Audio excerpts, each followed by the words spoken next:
समाज सिबियारि सरनजित बसुमतारीनि फिन आरोबाव बाख्नायजाथाव हाबाफारि।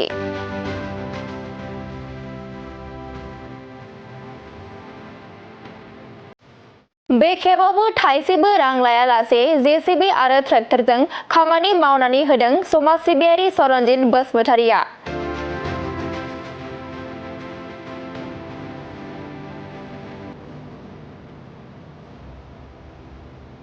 गुबुन गुबुन जायगाफोराव थाद'नाय गैयै खामानि मावनानै होनाय बायदिनो फिन दिनैबो गसाइगाव महकुमानि सिङाव थानाय खासिनाला गामिनि हाब्रु दै थानाय लामाजों गोबाव सम थांलाय फैलाय खालामनायाव भुगिनांनाय हान्थामेला खालामग्रा गाहाय लामाखौ फोसाबना होनायजों लोगोसे कालभार्ट मावनानै होदों समाज सिबियारि सरनजित बसुमतारीया।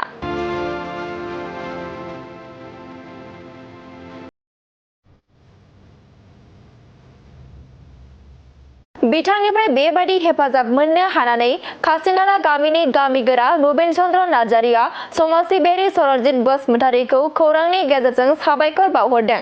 लोगोसे बिथाङा फोरमायदोंदि 2023 मायथाइनि सिगांनि समावबो रावबो बानायनानै होआखै, नाथाय 2025 मायथाइयावसो समाज सिबियारि बिथां सरनजित बसुमतारीया मावनानै होबाय होननानै खौरांनि गेजेरजों फोरमायो। बेनि अनगायैबो बिथाङा आरोबाव मा फोरमायबावखो फै जों आबुङै मिथिना लानि। जोङो बे खासिनालानि आङो सासे गावबुरा जानानै आं दिनैहाय बिथांनिसिम आङो बेखौनो बुंनो सानदों जे जोङो गोबाव समनिफ्राय बे खासिनालायाव मथा-मथि बुंनो थाङोब्ला जोंनि सार्भे जानाय 2004 सननिफ्राय लानानै दिनै थांनाय 17 बोसोरावबो जोङो बै सरकारा जोंनो बे सुबिदा खामानिखौ मावनो हायाखै। बबेबा डिपार्टमेन्ट बा बबेबा एनजिअनिफ्रायब्लाबो जों सुबिदाखौ मोननो हायाखै। दिनै जोङो हामबाय होनो नाजादों जे खासिनाला गामिनि आं सासे गावबुरा जानानै नैबे जोंनि खासिनाला जे दहलानि लामा, जा गोबां मानसिया हान्थामेला खालायो, गिर्जायाव फैयो, बाजाराव थाङो, स्कुलाव थाङो, बे लामाखौ दिनै 2025 सनाव फंबाय बिथां सरनजित बसुमतारीया नैबे खासिनालानि मोनसे बिराद गाज्रि लामा, बियो दहला गब्र' गथ', बे लामाखौ बिथाङा जोंनो मावनानै होबाय। दा आं बिथांनिसिम गोबांथार हामबाय आरो अननायखौ जासिहरो। बिथाङा गोरिब गुन्द्रा गथ' गथाय गोबांथार स्कुलाव हान्था मेला खालायो, बिथांनि बे मावना होनायजों गोबांथार जोङो सुबिदाखौ मोननो हाबाय।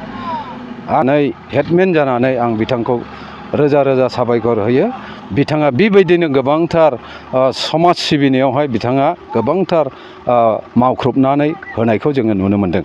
आङो बेयावहाय बुंनो थाङोब्ला मथा-मथि जोंहा दा जयै अल भिलेजाव जोंहा 102 घर दं।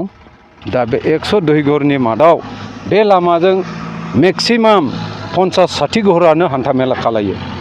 दा बे जिनिसाव गोबांथार दुखु सैनो गोनां जादोंमोन। दा आङो बे दुखुनिफ्राय गोबांथार पाब्लिकफोरा रंजानाय गोसोखौ मोनदों। आं बेखिनिखौ हामबाय होनदों बिथां सरनजित बसुमतारीखौ आङो रोजा रोजा साबायखर होनाय थाबाय।